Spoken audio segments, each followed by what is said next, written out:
Hello, viewers of Jonathan George Villaria's World Party. I'm Jonathan George Villaria, and I am excited to share with you how we can expand our knowledge of the world through the English language. Our videos cover a range of topics such as literature, history, science, and more to provide you with a well-rounded learning experience. Regardless of whether you are a beginner or experienced learner, our expertly curated videos offer captivating and enlightening content to help you enhance your language proficiency. Today, I would like to share about one of the most pivotal aspects in shaping the history, culture, and national spirit of Vietnam. Our discussions will revolve around the following issues: the Bac Hundred U, the 100 ethnic groups of ancient Vietnamese people, the invasion and Sinoization by the Han Chinese towards the Bac ethnicities, and the legendary uprising of the Trung sisters, unparalleled chapter in our history. The Yangtze River effectively divides China into northern and southern regions. The Han Chinese Guasha, the dominant ethnic group in China, established a number of small kingdoms in northern China. While the Vietnamese, the Bac people, established several small states in southern China encompassing regions such as Guangdong, Guangxi, Hainan, and Yaoji, the northern part of present-day Vietnam. These Bac ethnic groups include Lạc Việt, descendants of the Hùng kings, the ancestors of the King people, comprising over 85% of the Vietnam current population, including myself, Jonathan George Villaria. Ovid, descendants of An Dương Vương, the ancestors of Mông, Lao, Thai, and Han peoples. Mông Việt, the ancestors of the Hokkien people. Dien Việt, the ancestors of the Duong people in Guangxi and Guangdong. Additionally, there are also Dương Việt, Dien Việt, Đông Việt, the dozens of other Vietnamese ethnic groups, which are the ancestors of the Tây Nung Mường Yai, Southern Han Chinese people today. The legends surrounding the origins of the Bac people can be enumerated as follows. King Thần Nông, Emperor Minh Lộc Tục, the king of Xích Quỷ, in 2879 BC, children of the dragon, grandchildren of the immortal Lạc Long Quân Âu Cơ, 100 eggs, 100 children. The forefathers of the Bac, the 18 Hùng kings, Sơn Tinh, Thủy Tinh, heavenly prince of Phù Đổng. The legend of Bryce Cave, the origin tale of Watermelon's Mang Tim, the legend of Ba Bể Lake, Tiên Dung Chữ Đồng Tử, and Thục Phán, King An Dương Vương, the legend of Sword Lake, and many other folklore and oral traditions. These stories embellish historical figures and explain the origins of local landscapes, constructed upon a historical core and enriched with fictional elements to enhance their appeal. Often intertwined with physical landmarks, hills, rivers, streams, cultural relics, shrines, towers, temples, statues, customs, and festivals. The cultural heritage of the Bac is exceptionally distinctive and has been preserved for over 4,000 years. Notable aspects include the legend of the dragon, the bronze drum culture, rice cultivation, the Lunar New Year celebration, ancestors worship, big sacrifice ceremonies, boat racing traditions, slash and burn agriculture, the art of taming buffalo for plowing, bamboo usage techniques, steel house construction, weaving techniques, pottery production, and various other intriguing characteristics. The imagery of leaders wielding axes adorned with feather heads atop pottery vessels, bronze drums, and other historical cultural relics has been inherited from the Dong Sheng bronze drum culture era. With the name Việt used by the Bac community, it signifies the people who wield axes, a symbolic representation of authority. Allow me to reiterate that The Yangtze River divided China into two regions, north and south.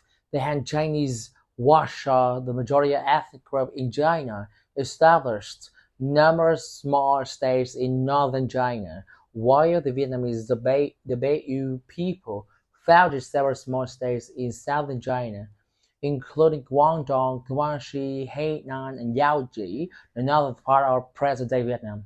Conflicts occurred between the small states of the Han Chinese Guasha who vied for power and territorial expansion. For example, in the 3rd century BC, the state of Qin conquered the state of Sa, leading to the accession of Emperor Qin Shi Huang. Similarly, such conflicts also unfolded among the Vietnamese, the Baiyu, as seen in annexation of the Old Vic state led by Thục Phán over the Lạc Vic state of the Hùng Kings in 257 BC. Thục Phán ascended as king An Dương Vương, merging the two states into Âu Lạc, with its capital in present-day Hanoi. In the 3rd century BC, fierce confrontations occurred between the Han Chinese Huasha in northern China, north of the Yangtze River, and the Vietnamese, the Baiyu, in southern China, south of the Yangtze River, through a series of wars. When the small states of the Han were unified, their king, Qin Shi Huang, expanded the territory south of the Yangtze River, sending General Zhao Zhou to successfully invade the Vietnamese small states in Hainan, Guangdong, Guangxi.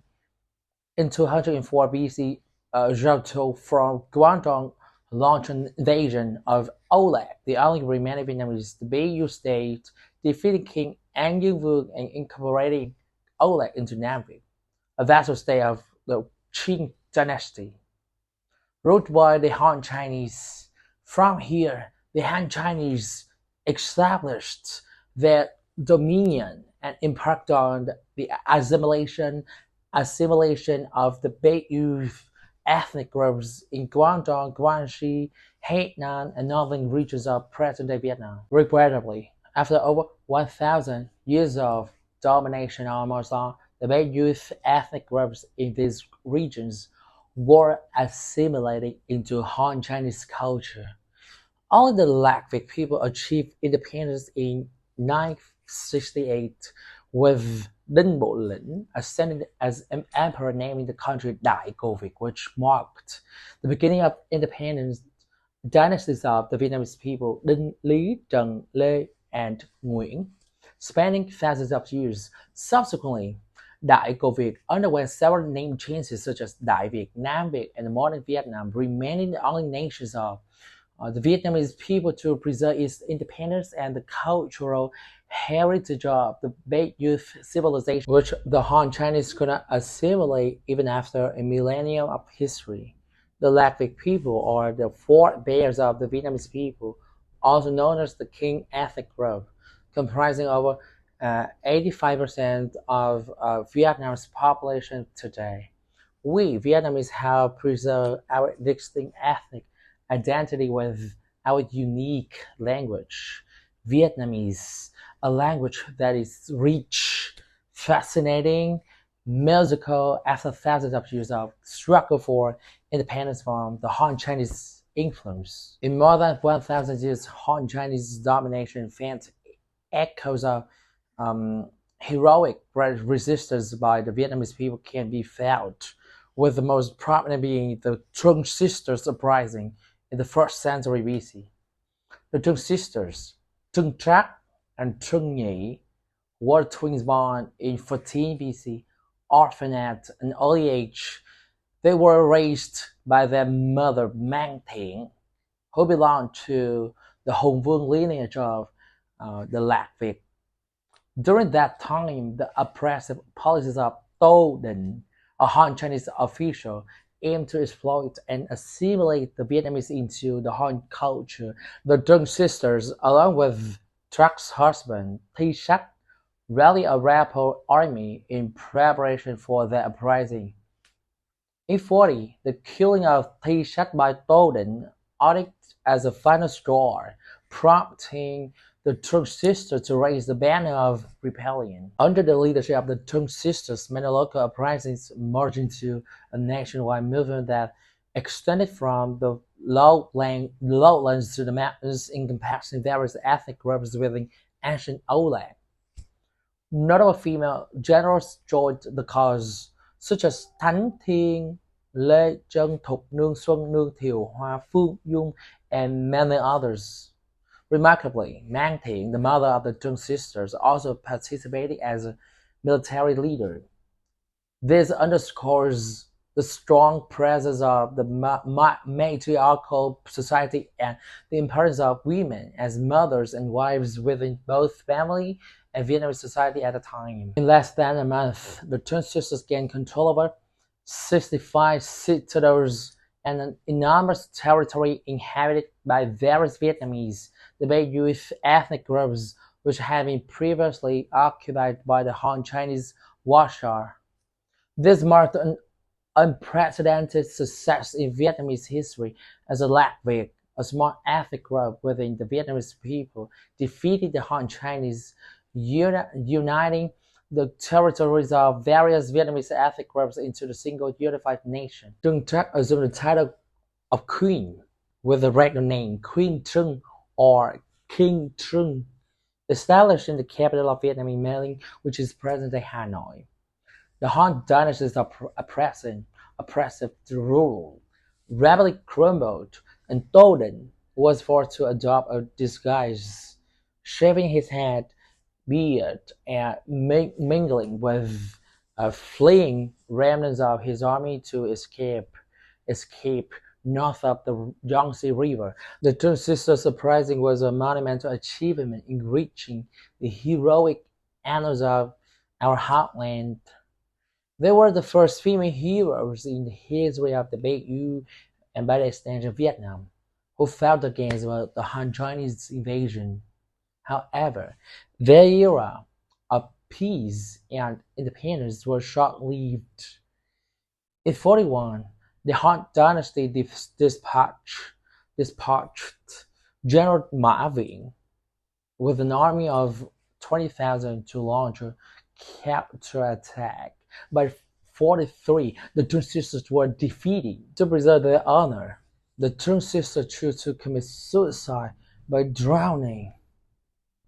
The Han Chinese continued their domination for another 1,000 years until 968, when Dinh Bộ Lĩnh finally achieved independence, ushering in a millennium of development for Vietnamese people. Starring Lê Văn Hương, Nguyễn Nghĩa, and King Tự Đức all emphasize the strength and talent of the Tung sisters.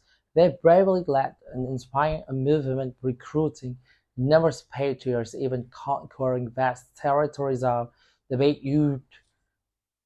This remarkable success greatly contributed to the formation of the national spirit and heroic traditions of Vietnam.